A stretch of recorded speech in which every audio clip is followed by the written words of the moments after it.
আসসালামু আলাইকুম বন্ধুরা। আজকে আমরা দেখব মাইক্রোসফট এক্সেল এর অ্যাডভান্স লেভেলের দুইটি ট্রিক্স। একটি হচ্ছে অ্যাডভান্স ট্রান্সপোজ, আর একটা হচ্ছে স্লাইসার। তো আমরা চলে যাই মূল ভিডিওতে। বন্ধুরা, আমরা যখন ট্রান্সপোজ করি তখন কী করি? আমি জাস্ট এখানে কপি করে পেস্ট স্পেশালে যে আমরা এই ট্রান্সপোজকে সিলেক্ট করে ওকে দিলে আমরা কিন্তু ট্রান্সপোজ হয়ে যায়। বাট এখানে যে ব্যাপারটি, যে আমরা এই ট্রান্সপোজ করার পর আমরা যদি চাই যে এই অপশনটি পরিবর্তন হবে, তো এখানে পরিবর্তন হলো, বাট এখানে কিন্তু পরিবর্তন হয় না সি কলামে। বাট আমরা যদি ফর্মুলা ব্যবহার করে ট্রান্সপোজ করি অ্যাডভান্স লেভেলে, তাহলে কিন্তু এই পরিবর্তনটাও সম্ভব। তো সেটা আমি কীভাবে করব? আমরা জাস্ট যে কয়টি সেল আমাদের প্রয়োজন, 1 2 3 4 5, আমরা 5টি এভাবে সিলেক্ট করে নেব। 5টি সিলেক্ট করে নিলাম। এরপরে আমাকে ইকুয়াল দিতে হবে। দেওয়ার পর ট্রান্সপোর্ট নিয়ে আসতে হবে। তো ট্রান্সপোজ কিছুটা লেখার পরে চলে আসছে। আমরা ট্যাব বাটনকে কল করলে সূত্রটি অটোমেটিক্যালি এখানে চলে আসবে। এরপরে আমরা এই ডাটাটিকে চিনিয়ে দেবো, অর্থাৎ সিলেক্ট করে দেবো। দেওয়ার পর আপনাকে যে কাজটি করতে হবে সেটা হচ্ছে শিফট এবং কন্ট্রোল, এটা চেপে ইন্টার চাপলে দেখুন ডিয়ার ভিউয়ার্স চলে আসছে আমার কাছে। এখন আমি এটাকে বর্ডার করে সাইজটাকে একটু বাড়িয়ে দিই, সুন্দর দেখা যাবে, এবং সেন্টার লাইন করে নিলাম।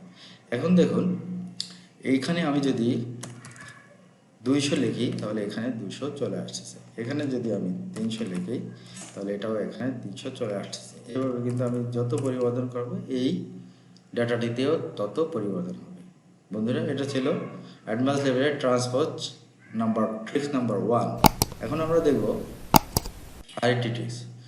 বন্ধুরা, আমরা সাধারণত ফিল্টার করে থাকি এইভাবে, যে ডেটা মেনুতে যাই, ফিল্টারে ক্লিক করি এবং আমরা ইচ্ছা করলে এইভাবে যে কারণ না পরিবর্তে আমরা যে কোনো প্রোডাক্ট এভাবে কিন্তু একটা একটা করে দেখতে পাই। সবগুলোকে ডিসিলেক্ট করতে হয়, একটাকে সিলেক্ট করতে হয়, তারপরে এটাকে দিতে হয়। আবার যে আমি যদি এটাকে দেখতে চাই সবগুলোকে সিলেক্ট করতে হয়। এইভাবে আমাকে এই কাজগুলো করতে হয়। বাট আমি কিন্তু এই কাজটিকে আরও সহজে এবং ডাইনামিক্স অবস্থায় করতে পারি, ডাইনামিকভাবে করতে পারি। সেটা কি? আমি জাস্ট এটাকে সিলেক্ট করার পর আমি কন্ট্রোল টি চাপবো।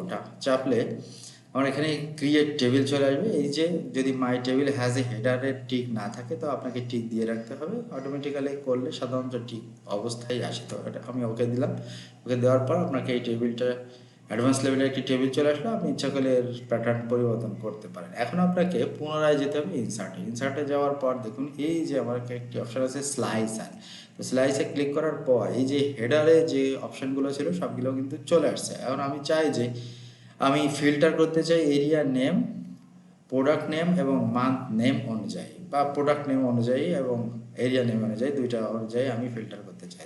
আপনি ওকে দিলে দেখুন আপনাকে দুইটা ডায়লগ বক্স আপনার সামনে উপস্থিত হলো। এখন আপনি যদি চান যে এই আলিপুরে কত টাকার সেল হয়েছিল বা তার ডেটা কত, এটা কিন্তু চলে আসবে। আপনি যদি এটা চান তাহলে যেটা আপনি ক্লিক করবেন সেই ডেটা কিন্তু এখানে চলে আসবে।